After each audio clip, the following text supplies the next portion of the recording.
Welcome to New Beginnings Start Today, the podcast for anyone ready to grow deeper in their faith and walk boldly in God's purpose.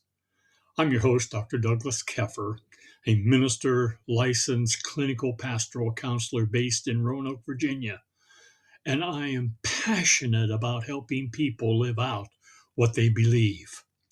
Today, we'll be talking about one true God, Jehovah. What it really means to keep moving forward when the road ahead feels challenging, uncertain, or even overwhelming. Together, we'll explore how faith empowers you to find a way forward no matter what stands in front of you. So get ready. This is the moment to take the next step. Let's go. I've had the privilege of teaching people about who God is since I was a teenager in high school. My peers knew I was going into the ministry, and they would come to me with the issues they were dealing with. That could be problems with their boyfriend or girlfriend, or problems that they were having at home. It didn't make any difference because I would always point them to what the Bible taught to try to help them see that God was available to help them with their problems. I was so privileged to help my peers that it got to be a joke with my teachers as I was late to class. Who has Doug cornered in what classroom now? Today, people are struggling with the same problems that I saw when I was in high school. I believe the answers to those problems today, though they may be more complicated than when I was a teenager, are the same. This is bigger than I am. Problems with their marriages, parenting their children, finding fulfillment in their jobs, having financial security for their futures, addictions of all sorts, envy, greed, selfishness, and the list goes on and on. Jehovah God knows your needs before you ask Him. I believe that with every fiber of my being. I want you to understand that in order for you to know who God is, you have to build a personal relationship with Him in your life. If you ask the average person you work with or have activities with, if they believe in God, the majority of those people would tell you, well, yes. I am here to tell you that the majority of people you come in contact with on any given day, at any time of the day, have never thought about God once. I truly believe this fact because of how people live. The priorities that people have for their lives are seen in what they invest in, both in money and their time. The majority of people who interact with that you interact with do not have a prayer life where they sit down in a quiet place and go to God and give Him praise for the many blessings they believe that He has given them. They do not have a specific time they sit down to have a devotional time, a time that they open God's Word and read what the Bible is saying to them. They do not have a devotional guide that allows them to grow deeper in their faith and what God is doing in their lives.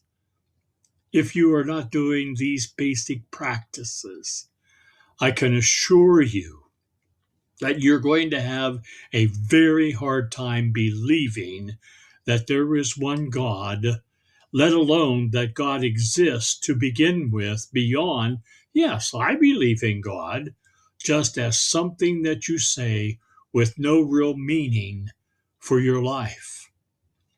I'm using David Jeremiah's Bible reading plan that allows you to read through the entire Bible in 1 year. I came to Exodus chapter 20, where Moses went up on Mount Sinai to meet with God Himself. God Himself. Listen to what transpired rather, between Moses and God when Moses wrote, "And God spoke all these words. I am the Lord your God who brought you out of Egypt, out of the land of slavery. You shall have no other gods before you." Exodus 20, verses 1 through 3. God was telling Moses that he was going to have to teach his people, who had lived in Egypt for over 400 years as their slaves and had witnessed the Egyptians worshiping many different gods, that God was not going to allow that. He wanted them to understand that he was the one true God. We approximate that there could have been as many as over 2 million people, 2 million Israelites that Moses led out of Egypt, whom God was freeing from their slavery.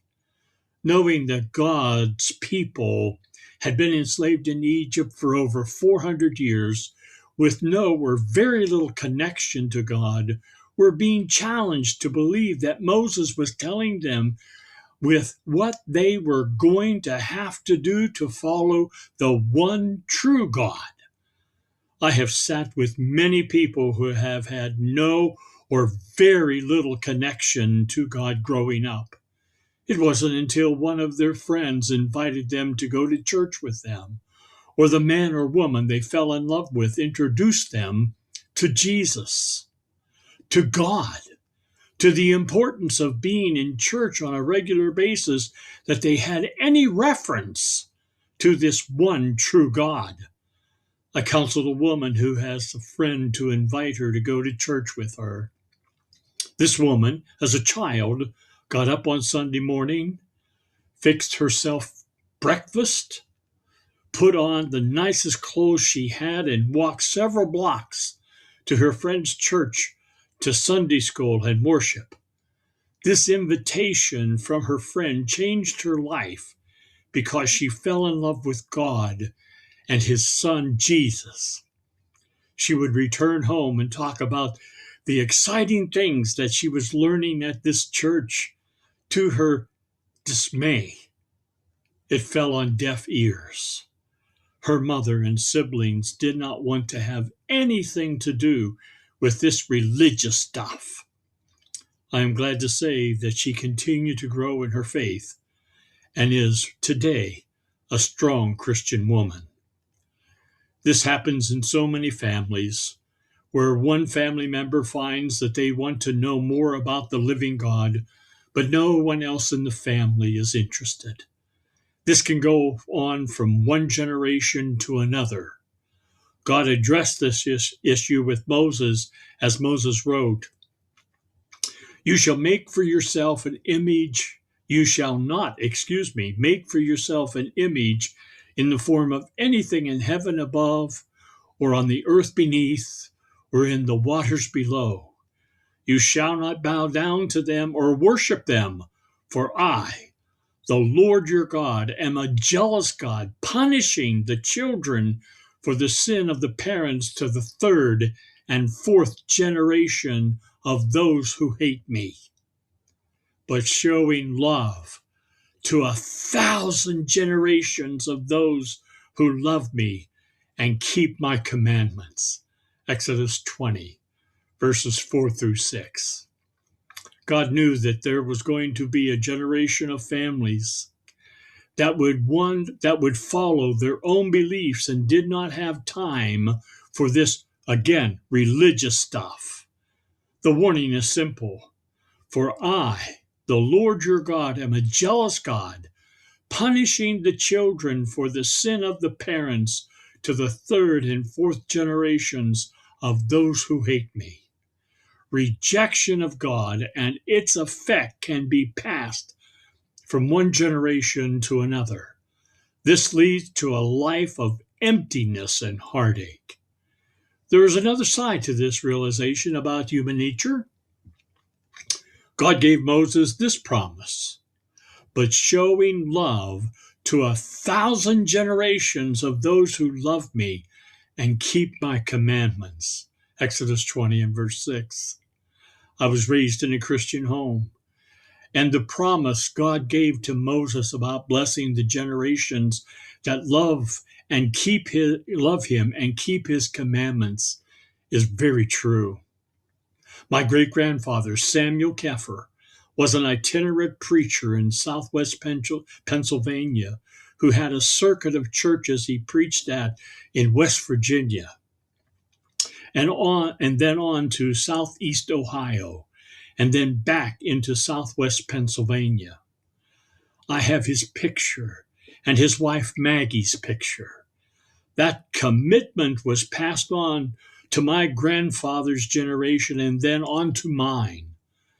My 4 siblings all attended Bible college and worked for the Lord because of our belief that there is one true God. My wife's family has a long history of following God's commandment and trusting Him for the many blessings He gives to His children as well.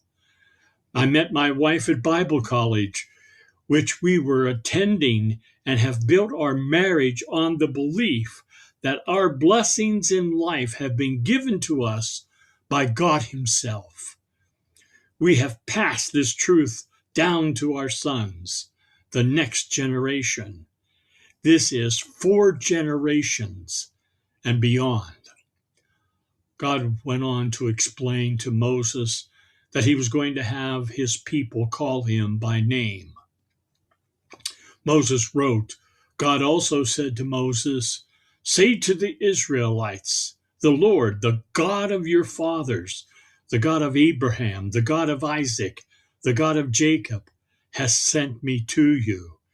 This is my name forever, the name you shall call me from generation to generation. Exodus 3 and verse 15. His name is God forever. God wanted His people to know that there was going to be a lot of other gods that many people were going to follow, but to no avail. They were all brought about because of fears and superstitions that man made up in their minds. These gods have no real power because there is only one true God, Jehovah. Thank you for listening to today's episode of New Beginnings Start Today. I'd love to hear from you. Reach out and share how you've been learning to live your faith, trusting God is truly in control of what is happening in your world. Here is today's reflection question to take with you. How are you growing your faith in God's sovereignty as the one true God? If you're watching on YouTube, please click the subscribe button and give this episode a like. And if it encouraged you, I invite you to share it with someone who might have need of it. That truly helps spread the message. I also love to hear what topics of challenge you would like me to address in future episodes. Leave a comment or email me at drdouglaskeffer@gmail.com. If you'd like to go deeper, I encourage you to get a copy of my book, New Beginnings Start Today with God. Yes, you'll find it in the link below. Until next time, God bless each of you. And remember, your new beginnings start today.